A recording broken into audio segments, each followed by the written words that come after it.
Thank you once again for coming. We're about to start. Mr. Richard, can you please help me with a short prayer? Let us stand in prayer, please. Father God, we thank you for this opportunity that you've given us tonight to come together and talk about the future of our city. We ask that you lead and guide our conversations as we go about this evening, and may all of our words be helpful and in the true spirit of growth in our community. All these things we pray through Jesus, in the name of the Father, and of the Son, and of the Holy Spirit.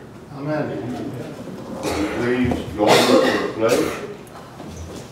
I pledge allegiance to the flag of the United States of America and to the republic for which it stands, one nation, under God, indivisible, with liberty and justice for all.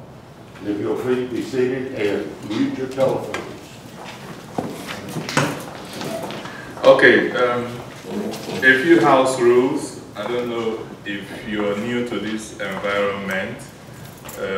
In the unusual event there's a fire, the way you came, just take the exit on the left and find yourself out. If you want to use the restroom, it's on the right side. There's one for the gents, then one for the ladies. Okay. So we begin. I want to thank you once again for taking out time from your busy schedule to come here. I really do appreciate it. It's not easy for people to, leave their usual schedule. Things are so tough these days. But it is something that we need to do because it is something that we're doing for the City of Pearsall. So we're here for a community meeting to create a vision for the city. We have a comprehensive plan that we're about to crystallize. So we're going to create a vision today, hopefully. My name is Uche Raymond Echozo. I'm the Director of Planning and Economic Development for the city. And before I came here, I just want to give an overview of what we're going to do, a brief introduction, and then I'll take us through the overview of the comprehensive plan, and then we will establish a vision, which is the reason why we are here. The main reason why we are here is to try and establish a vision for Pearsall, and then I'll end with conclusions. So, a bit of a background. When I came here, when I was engaged here, I was engaged to head the planning department and try and bring jobs to the city. I took a quick look at the City of Pearsall with the help of my colleagues, Mr. Xavier, and another of our colleagues that is not here, Roger. They took me around the city for a brief appraisal. As you can imagine, I'm coming from San Antonio. I'm coming from many parts of the world. So I have a global view of city development. I moved here from England to the States. I left Nigeria to England. So I left a developing nation to a developed world. And the English system is different from the US system. So you can appreciate I have seen cities in their, nakedness. So when I came to Pearsall, it struck me that I was coming to a city in need. When Mr. Jackson asked me to lead the planning department, I knew I wouldn't say I had challenges or that I would have challenges, because I love challenges. So I knew I was in the right place. That's what I'm trying to say. So having appraised the city, there was an urgent need to plan. So I took a quick look at the current situation. I went to downtown, west side, and the east side. The first thing I saw of downtown were boarded stores. And it looked like maybe there was an evacuation. Did Hurricane Harvey come through Pearsall? I did not hear Pearsall mentioned. But there were still some businesses alive. Ms. Garcia's business, at least the neon sign was still alive. So that gave me hope that it wasn't a dead town.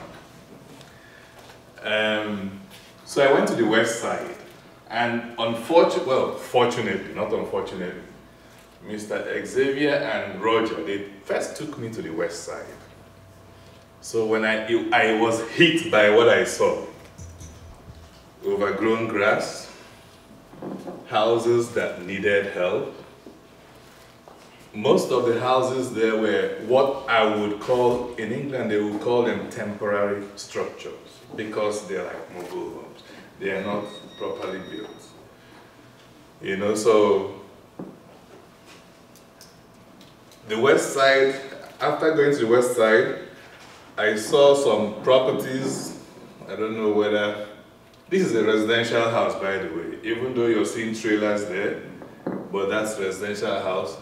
On a good day, it is not something that you should find within a residential zone.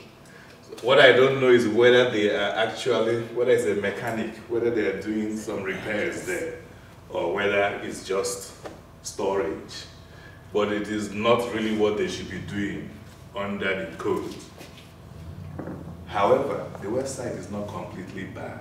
That was why I took this picture. This picture is actually from the west side. It's a neat environment. Fine, the house is still one of those houses, but it's kept clean. If all the west side properties are like this, we would have gone 60% positively forward. And I'm hoping we will get there soon. But I was glad when I went to the east side.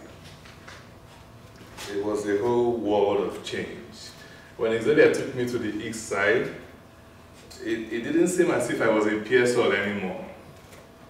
But this is actually one of the best areas. We are trying to also carry out a cleanup campaign on the 28th, both for downtown and the general for the city. I was given a task to get a picture of a clean street. That was a challenge. In fact, when I asked one of my colleagues, Ms. Cleo, she actually told me good luck. But I found it on Encino Drive. That is it. It was a challenge because I looked, I couldn't find a clean street. You know, unfortunately, we have this bulk pickup, you know, when people bring out bulky furniture stuff. So even if the street were to have been clean normally, the fact that those things were outside, it was no longer very good to bring out. But when I got to this street, it was interestingly clean by any standard. So why I'm pointing it out is that there is still hope. You know, Pearsall is not at all that bad. We have a lot of potential. So, but this is the current situation I find. So now I'm going to give a brief overview of the comprehensive plan 2040. I'll start with the plan process. I had introduced this process before to the City Council. That was on the 1st of March, yes, 1st of March. So the process starts with what we're doing today, visioning and goal setting. After that, we do data collection and analysis. This is a crucial part of the process. We do what we call an all-inclusive data. In other words, just get information from everywhere, even when you think it's not necessary. Just bring it out. The more, the merrier. It is during the analysis stage that you do all the work. You weed out the ones you don't need, and then you pick the ones you do need. With the analysis, you can then develop and evaluate alternatives. You create the plan, hopefully adopt the plan, and you implement the plan. After the implementation comes the monitoring and review. That's the plan process in brief. The plan that we're going to create is what I term the local development framework. It's a framework because it comprises so many documents. The City Council approved the first document. The first document is what we call the local development scheme. That is the timetable. So the City Council approved that on the 10th of April. It is also going to be, posted on the website. So you can access that document on the website because it has become, it has become an adopted document for the City of Pearsall. And it is one of the suite of documents the local development framework has. So these documents include the comprehensive plan, which sets out overall direction for land use. The plan is going to strive to ensure that the development, that the development is sustainable.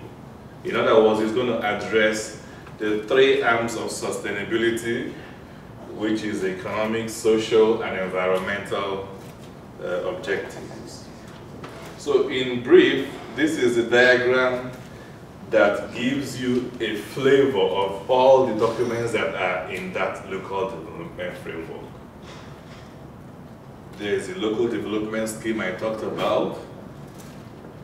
We have two action area plans. One of them is from the west, is for the west side, and the other one is for downtown.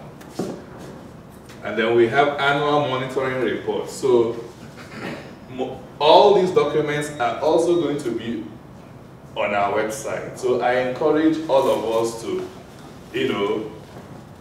find a culture of visiting the Pearsall website for information and updates. The website is going through transformation. It's going to go live in a short while. And once it goes live, I think it's on the May 1st. I'm hoping that we can sign up or create an account. That way, we will be getting updates. If we had created an account by now, if the website was live, even this questionnaire would have been easier to be, to be taken care of online. And it will reach a lot more people. But we're getting there. This is work in progress. So like I was saying, the overview, the timetable is a local development scheme. This describes the planning policy documents.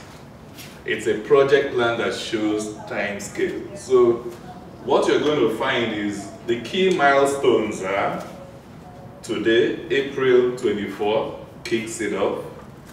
But between April and July, we're supposed to get a vision statement. So whereas we'll isolate a vision today, when you fill out the questionnaires and we collate them, we will bring up a vision. Some people that are not here, I'm still going to give them the questionnaire.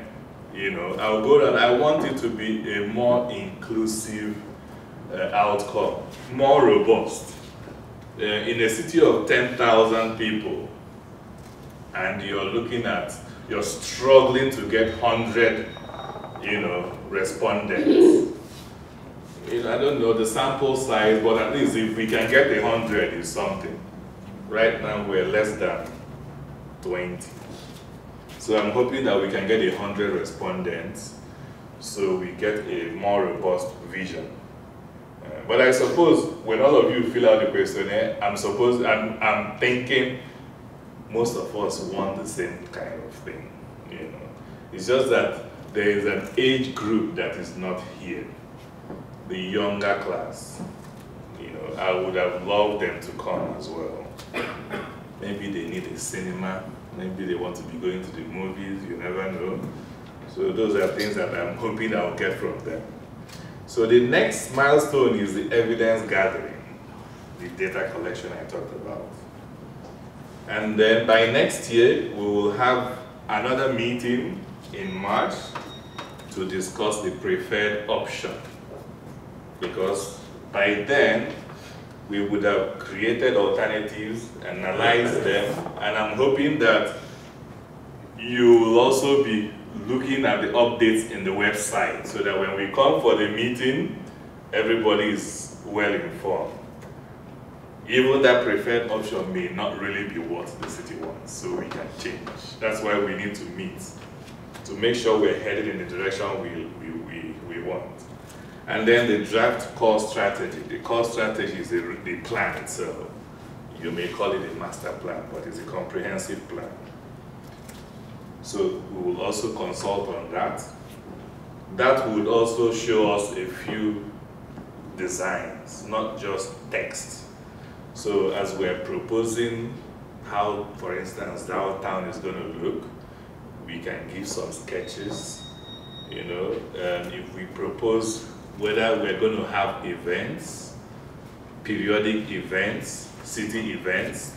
In San Antonio, they have downtown Tuesday or something like that. Pearsall can have their own. It may not even be down, it could be, what's this food? Taco something. You know, whatever it is that we like to do. Just to get people around to come together. So the adoption will hopefully be in October 2019, that's next year. Okay, let me pause a little while. Do we have any questions so far?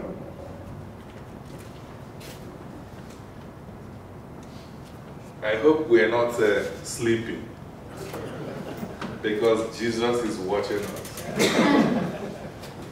I had cracked this joke before about Jesus watching us.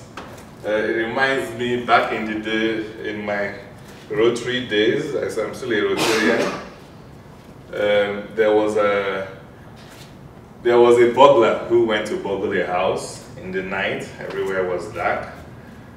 There was a TV. You know how the living rooms are always arranged.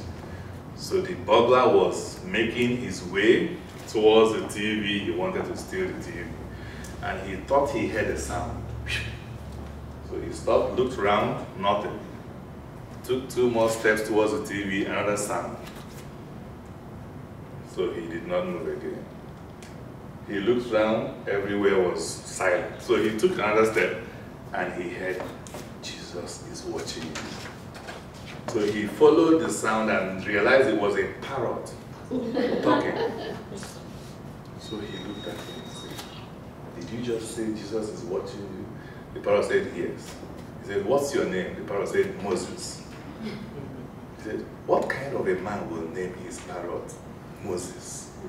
And the parrot told him, the same type of man who would name his 120-pound Rottweiler Jesus. So you can imagine, we better not sleep. So establishing a vision.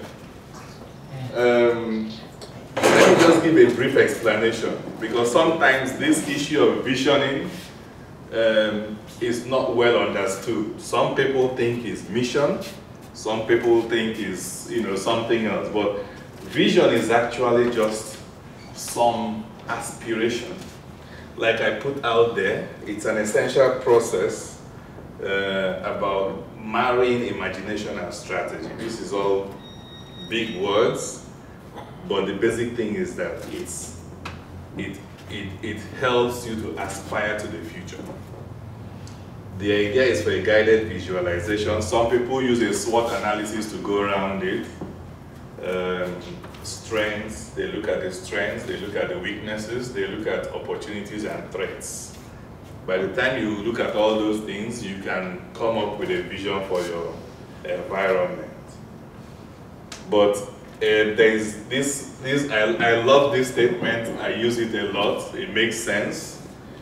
For some people, they don't like to look at the past. But the reality is that a look into the past makes for a better understanding of the present. And with that, you can project into the future. And that will also help us in creating our vision. So we may want to think about how Pearsall used to be.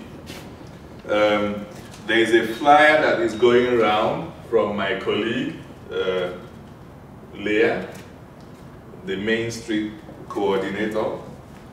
That flyer, when you look at it, it's taking you back into the, I don't even know when that picture was taken, but it's an old picture. But I looked at a Facebook comment and someone said, this is really history. History, you know, the person was stressing that that's history, you know, and that's what this thing is all about. Take a look at the past, see what Pearsall was known for, see whether there's any we can conserve by way of heritage, and look at what time it is today and see how we can move forward. So, where are we headed? By the time we answer this question, we have our vision already. The vision statement for a community often includes a description of what the community will look like in the future. So, like I said before, it is future-oriented. Thank you very much. So, this vision statement will come out from when you fill this questionnaire. By the time we analyze it, we'll arrive at a vision statement. And I'm hoping that that will guide us even in the planning that we're doing. It is a very key aspect of the comprehensive plan, that vision statement. But let me leave you with these 3 points. An effective vision statement is supposed to be aspirational. It basically talks about our goals. It's also supposed to be inspirational. The word inspire, the root of that word talks about breathing life. Inspire. So it provides life and direction to our day-to-day work. And lastly, it is motivational. It provides a reason for the work we do. So, as you can see, a vision statement is not just you write something, you have to think deeply into it so that whenever you look at it, it spurs you on, it makes you want to continue to work, you know. That is actually the bigger picture. That vision statement is your big picture. So whatever we're doing in Pearsall, we need to have that big picture in mind. What are we, where are we going? What do we want to achieve? And I'm hoping that when we fill this questionnaire, because in a short while, we will take out some time to fill the questionnaire. It's just 10 questions. However, some of the questions are open-ended, and they are designed to be open-ended. Open-ended because you don't want to constrain the person into a set of answers. You know what I'm saying? Because that may not be actually how you're looking at it. So I would prefer us to have an open mind, answer the question the way our spirit leads us, and we will arrive at a very fruitful vision statement. Okay. So this is actually a very important aspect, and I know as we are all here, we will participate in the questionnaire, but I just want to stress again that it is something that will be beneficial to all of us if we partake in the questionnaire. Not to trivialize it, not to, decide that it doesn't really matter. Because it is about us, it is about Pearsall. Okay? There is a story I like to You may have heard that. It's not really a story. It's a story, sort of, about 4 people. I'm just trying to explain further why it is something that we all need to partake in, this questionnaire. So this story is about 4 people named everybody, somebody, anybody, and nobody. Those are the 4 names. Everybody, somebody, anybody, and nobody. There was an important job to be done, and everybody was sure that somebody would do it. Anybody could have done it, but nobody did it. Somebody got angry about that because it was everybody's job. Everybody thought anybody could do it, but nobody realized that everybody blamed somebody when nobody did what anybody could have done. So as you can see, we're just going around in circles. This one is looking at this person, this one is looking at this person. Okay? So it's something that we all need to put our heads together and try and craft so that it will make more sense. When I was trying to get people to come, some people say they don't live here. I don't live here, I live in San Antonio, but I work here. So what if, and that's a major aspect of what I'm trying to achieve, God help me, rural transit system. Because the lady said to me, that she has to, what did she call it? Van pool. They have to go, she has to go with the husband before they could go home. I said, there it is. Those are the issues. Those are some of the issues that we need to discuss. Because when I was in England, they had this beautiful system where you can commute from one small town to another small town. You see how San Antonio is to Pearsall.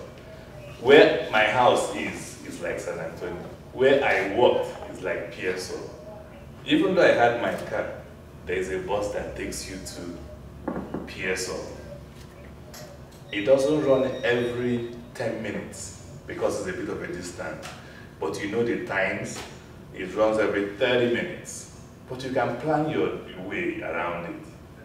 There's always the one that goes in the morning for you to go to work.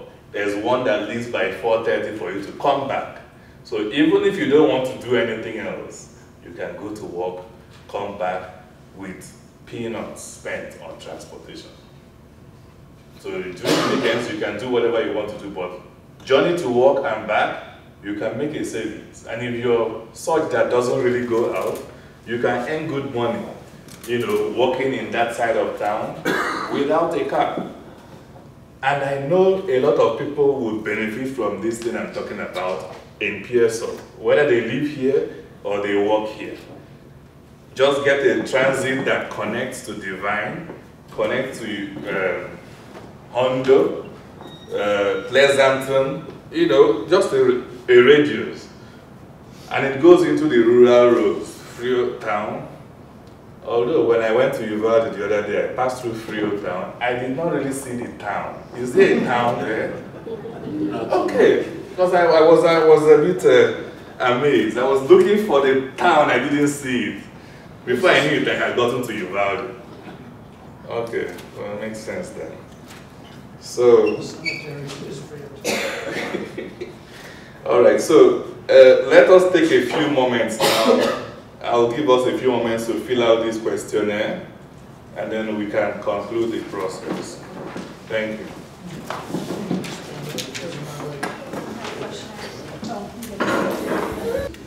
Because some of the questions may need clarification, otherwise we'll just crack on to conclude the process for tonight. Like I said before, I thank everyone for coming.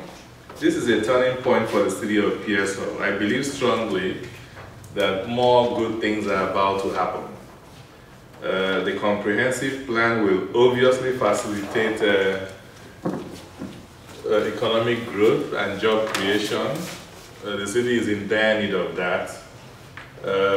with economic growth, even a lot of bickerings hopefully will subside.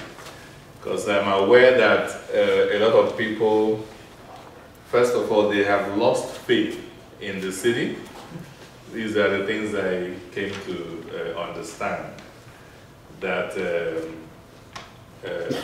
previous years, they make promises, they don't do anything. So, and that's probably why we don't have a full house here. The city is doing something, nobody wants to come. What are they going to tell me?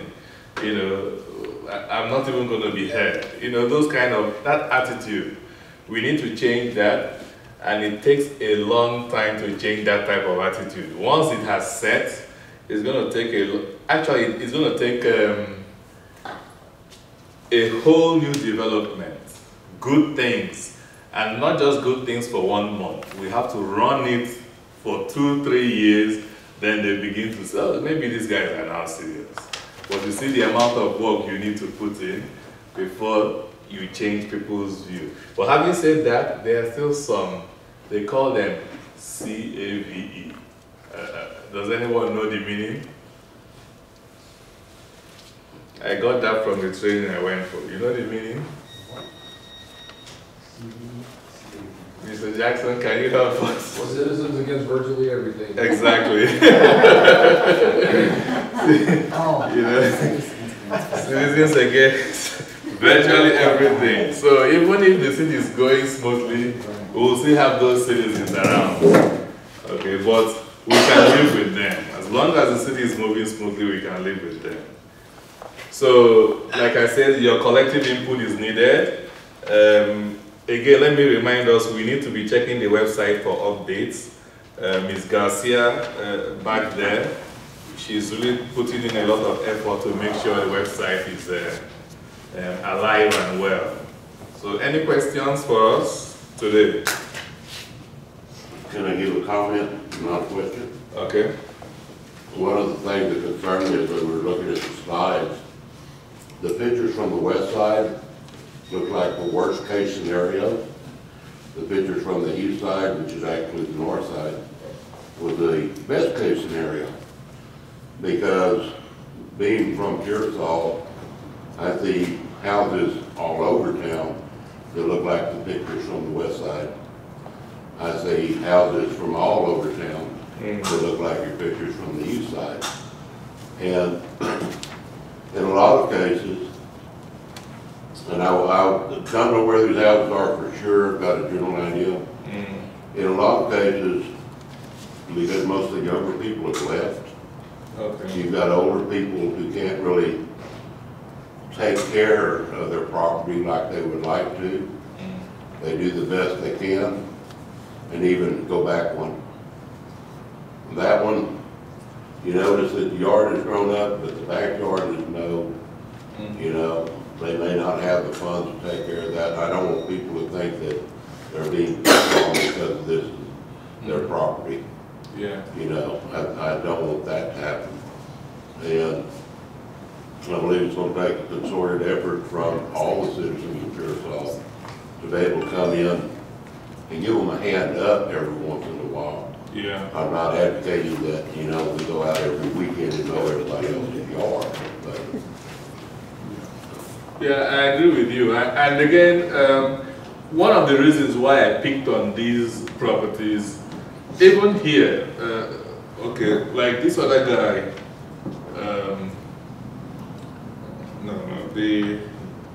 this one that is clean, okay? Imagine if this was your property and the next one is this one, opposite your, your house, okay? You wouldn't feel good because you're putting a lot of effort into keeping it tidy. Now, I was just reminded by Mr. Jackson that I should beware. They've got rattlesnakes in Pearsall. This is a good habitat for them, you know? So that's why that backyard is mowed. Okay, thank you very much. Okay. Keep the snakes away from the immediate area. Perfect. So, things like that is not really you putting it to them to clean. It's actually trying to enable them live well. Okay? Because like I said, I don't live here. I would have loved to live here. We're still work in progress. But I would imagine that the people that live here, let's say it's an elderly person, which is why, you know, the house is the way it is. Right. I'm sure the city can come to an arrangement where we can assist, you know, in getting, even if it's just to get the grass. Because, like I said before, if all the properties were like this, you know, clean grass, you know, cut grass, even though the houses are still old, Pearsall will be a lot better looking. You know, it will be a lot better looking. So that's my own take on that. I have a question on this. Yeah. Okay. How come they only took you to the west side and the east side? Why didn't this officer and whatever take you to the south side? I'll take you to the south side and I will walk you down my street. Yeah. I will walk you down my street. Every time it rains, like I told you, my house is flooded. Last time we had that big rain, that water came to the steps of my house. I had to clean other people's dirty diapers. I don't have kids. I don't have paper plate because we don't need a paper plate. Yeah. I get everybody's little drug packages and whatever. You know, that did, you saw that parking lot, that had all that grass, that's the way that city is. All that grass you see where that barn was or whatever it is, that's part of the city. There's a ditch right there, and that's part of the city. But they don't have time. But then, we have a property near where I live that belongs to a city employee. And I took videos. They went inside the yard, this little 25-inch yard. They dug a hole with a tractor. They found his sewer, his water, his gas, and they did 8 hours one day, half a day the next day, under city pay. But when I call the city and ask them if they can come into my house and dig a hole, if I had to dig a hole to put on a sewer, it would have cost me. But this was a city employee. That's So unfortunate. nobody, and some of these older people, like he said, some of these older people only get $500 a month to live from. Do you know how much our water bill has been in the last couple of months? And it's just me and my husband, and we wound up paying more trash, more sewer, than water and gas. The bill is higher than anything else. Some of these people get only $500 a month. With that, they have to pay their light, their water, their medication, and buy food. Nobody does anything about it. Nobody. It takes me forever to call a police officer to my street. You know why they don't go? No. Because they're afraid.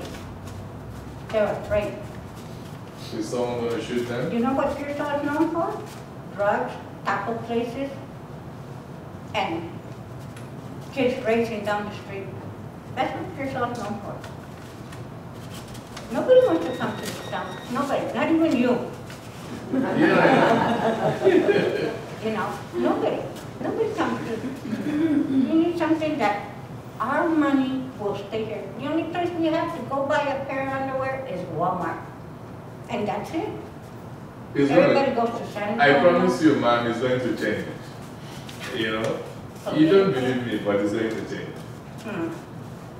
I'm serious. We've been told that before, every election. That's exactly what I said. I will make a change, and nothing gets done. It gets done other parts of the city, but it doesn't get done at the other side of town.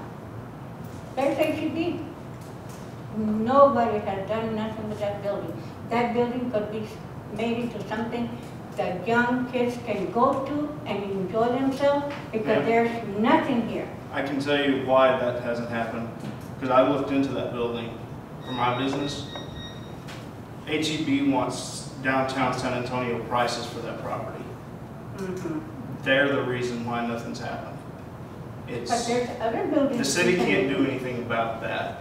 That's a private corporation that's basically not allowing anything to happen because they think that it's worth more than it is. But there's several places like that around town that could be used.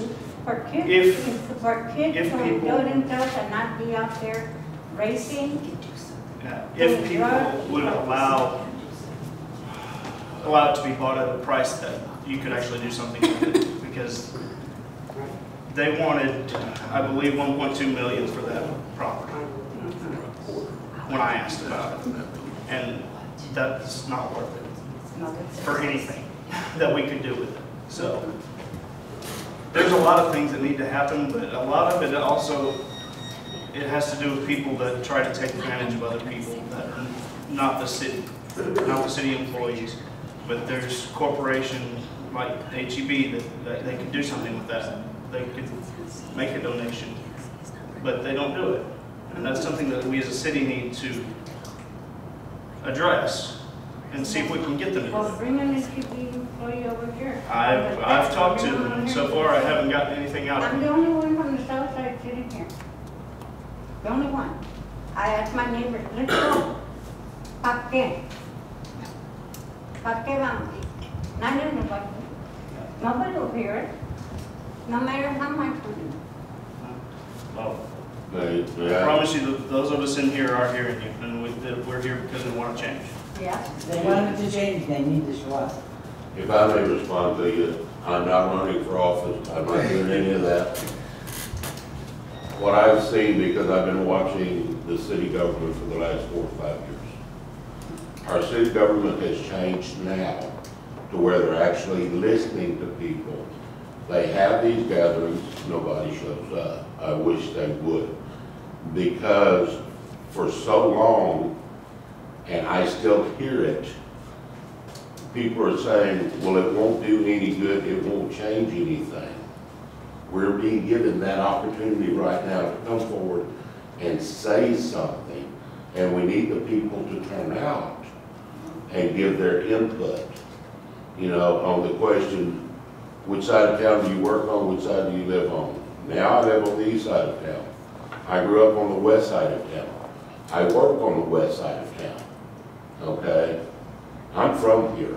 I know how it is. I know how people struggle, and I understand that. But what's happened over the last 10 or 15 years is, in an effort to get elected, local politicians, just so they could say, look, I got elected. And yes, what are they gonna do? And they don't do anything. They don't do anything. All they And do is. We have the people in place now. I'm sorry. I said, they always say, we're gonna make a change. Just let me, I'm gonna make a change. What change? Well, I know now, because I go to almost every council meeting, and I listen to them, and they're making changes. And right now, your street doesn't drain. They're working on getting streets to drain. Right, they are. It's a slow process, but Very slow. a very slow process. Because I guarantee you. But if you think leave how that long it ditch took. On command, under there, you'll find a different person in there. All the time, Ken, Think how long it took for it to get in the shape it's in. It's probably gonna take twice that long to get fixed, but they are working on stuff. I live right at the end of Brazil Street over there, and when it rains, oh yeah. Oh one of the yeah, we things get I'm gonna put flooded. down that ditch was so come. Because that water comes almost under my house. My house is, it's an old house. It's up in the ditch. One day someone went up in the ditch, in the street, because that water just runs. It's running. And they came and put dirt, and it's over there in the ditch. That's how bad it is. Yeah. Well, I promise you, they're One working on thing, it. one thing that this needs to Ms. Guerra, Uh-huh. Ms. Lindy to Ms. Guerra. And I was just mentioning it to Grady, we live in a very sick community. We have tremendous health issues. If somebody in the family is facing a health crisis, which a lot of families are in this community, maybe cancer, diabetes, if they're facing that, or a relative, or even a neighbor, a close friend, they're not gonna come to these meetings. That's not important. But going back to her point, these people are on a limited income also. And I think that's a problem also that needs to be addressed. You can't move forward and have it, the vibrancy that you want to have and the liveliness and the successful environment that you want to accomplish. We need to really address this. It really bothers me. Every day there's somebody diagnosed with cancer or going to get a biopsy. You don't see our water. All my clothes are that color. All my white clothes are that color. Well, mine Like too. that beige color. Dr. Garfield, and he's passed away, but he did tell me, he was my mother's neighbor in Dilly. He said, Nwalda, we live in a cancer belt and nobody's addressing it. Mm-hmm. That's so true. Well, I hear you all, and what I would say is, the reality of it all is that even though I'm the city planner here, you all are actually the planners, not me. I'm just the facilitator. So if the planners are not coming to plan the city, nothing happens. Which is what he was trying to express as well. I don't know how we can get that message across. We need to get it across to everybody that Madam here is the planner of the city. You are the planner of the city. So you see how you Yes, pointed out that South... But if they don't see nothing being done in their neighborhood, they're not gonna come because it's a waste of time. Do you know how many times that city hall has been filled with people? And then they It's get because angry they are and then looking- the police comes and they take them out. It's because they are looking at it as, oh, the city officials, they are the people. If they are looking at it as themselves, they are the ones that are in charge, they will come. And they are actually the ones in charge. You see how you pointed out what is happening in South Side, your area? I would not have You call known. one cop and there's 10 cops in my house, 4 cops in my house. I'm not kidding you. For I'm not cops. kidding you. You know why? Because they're afraid to come by themselves. There's no lighting. There's no lighting. When it's nighttime, there's one light over there, one light way over there. But the grass is that high where anybody can see. And people from the south side will not come, mainly because a lot of them don't have transportation. There's no transportation for people in this town to go to the doctor, to go to the groceries, none. None at all. Look at Pleasanton. Have you gone to Pleasanton? They built a hospital. Now they have specialists. Everybody goes to Pleasanton and leaves their money over there. They have a big Walmart. Everybody goes to Pleasanton and leaves their money over there. The money needs to stay here so that this city can grow. It's like Divine. Divine has that. Yeah, Well, the everybody Walmart. goes to Divine. I understood. It's all about the attitude. That's all I've been expressing. It's the attitude. I just told you how I'm trying to look into the transport part because I come here to work. I immediately saw it that it's something that we can benefit from. But the people who are wearing the shoes, they are not coming. They are not coming to share these experiences with us. So if they don't come, it's going to be hard for us to, articulate them. Remember, I said we are just facilitators. It's going to be hard for us to articulate the issues, And I'm glad you came today because a lot of issues are coming out from this gathering, and a lot more will come out. And that's the essence of these meetings. Unfortunately, I did not want to bog the city down with so many meetings. That's why those milestones are, far apart. It's not every time, you get to come. We need to do our own bit. Like now, we will take something home and we start working on it. When we get some kind of answer, we come and discuss it. And maybe our answers are wrong. that thing is also, it doesn't get advertised enough. Like when you go and pay your bill and there's gonna be a city meeting, hey employees, when somebody comes and pays a bill, tell them, you know what, there's gonna be a city meeting on this day, please come. Yeah, the Please flyers were there. come and do your vote form. Eventually, somebody's gonna get started on something. I agree. Because it doesn't take overnight, but it will get here. I agree If you with you. keep coming to our meeting. I agree. Like here, I bet you half of the people didn't know this meeting was going on. But we tried our best in terms of dissemination, okay?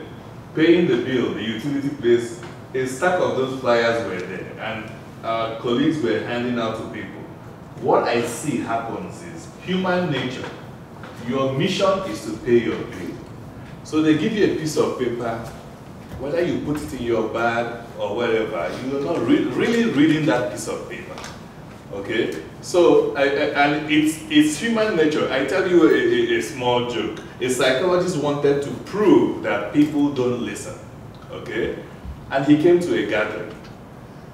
Because people assume a lot of things, he came and said, it's a full house. It was a party. So the first person he met, he shook his hand and said, I killed my wife yesterday. Said, oh, that was great.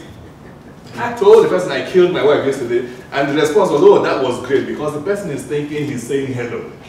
He is not listening. He went to the next person, the same thing, you know, and another answer, oh, fine, how is she? But he's actually telling them I killed my wife yesterday. So it's just to prove that people don't listen, and that's what would happen when you come to pay your bill and they give you that flyer. Your mindset is still that maybe the bill was even high, just like you rightly say, that the bills are high. So he's thinking or she is thinking about the high bill.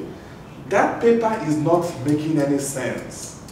And then the meeting comes and goes, and it's like, I wasn't told, I wasn't aware of it.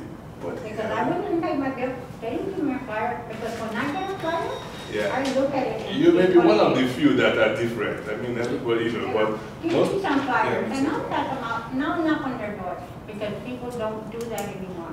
You know why? Because they don't want to go to their job. Because half of the people in this town don't even understand English. oh, Oh, that's right. okay, Mr. I'm part of the Frio County tab, which brings some healthcare initiatives from the big city into the rural area. And there's tabs all over Texas, but ours is famous. And it's famous because it works. We actually get things going, get things accomplished. And they were trying to identify why does it work here. And I'll tell you why it works here. The only way to successfully engage people in the rural area en masse is orally, is talking to people. You can hand out all the flyers you want, you can put things in the newspaper. When you get somebody who says, hey, we're doing this, come be a part of it, you're going to get a certain percentage of response. And except for, I think, Karnes County is sort of okay, but we're knocking everyone over as far as success, as far as the programs that we get involved in, and that's because we actually engage people one-on-one. And I hate to say it, because it's the hardest possible way to do it. I agree with you. But, and I personally, you know, I personally invited people in our walking group. I encouraged them, you need to be here, you need to be a part of it. And, you know, one person, and she was probably coming anyway. Yeah. I'm not in the walking group, I'm in the eating group. Yeah. And he was coming anyway. And I must also recognize the presence of most of the Rotary Club of Pearsall members, you know, because they form like 2/3 of this group. And just like you rightly said, word of mouth, as you guys know, I keep coming to the Rotary meeting 3 weeks consecutive, and each week I'll talk about this meeting, you know, so that it sticks. Because I know people are busy. Everybody is busy. So if someone forgets, the person is normal. psychologists have worked it out nicely. They say the brain is designed to forget. And rightfully so, it should be designed to forget.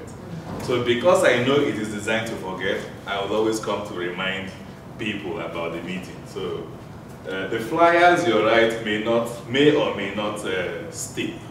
Because by the time you read it, oh, I'm going to go. 2 days later, something else happens and you forget. Melinda, do you have it? No. Okay. Any other question? You can't really have a telephone campaign because everybody's got mobile cell phones now. Yeah. So you don't have a phone book to look them up and call them and remind them about the meeting. Okay, so that's all we have for today. Thank you once again for coming. We really do appreciate your patronage, coming here to spend some time and craft a vision for the city of Pearsall. And Madam, I'm so sorry to hear about the things that is going on your street. And like I said, we will look into that. It's not a blanket, we will look into that. I'm seriously saying we will look into And like that. I said, we can have a meeting, you and the mayor. You bring your snake boots, and you bring dirty clothes, and I'm going to take you on that road. Okay. And then you can see for yourself. And you say my snake boots, right? Thank you very much.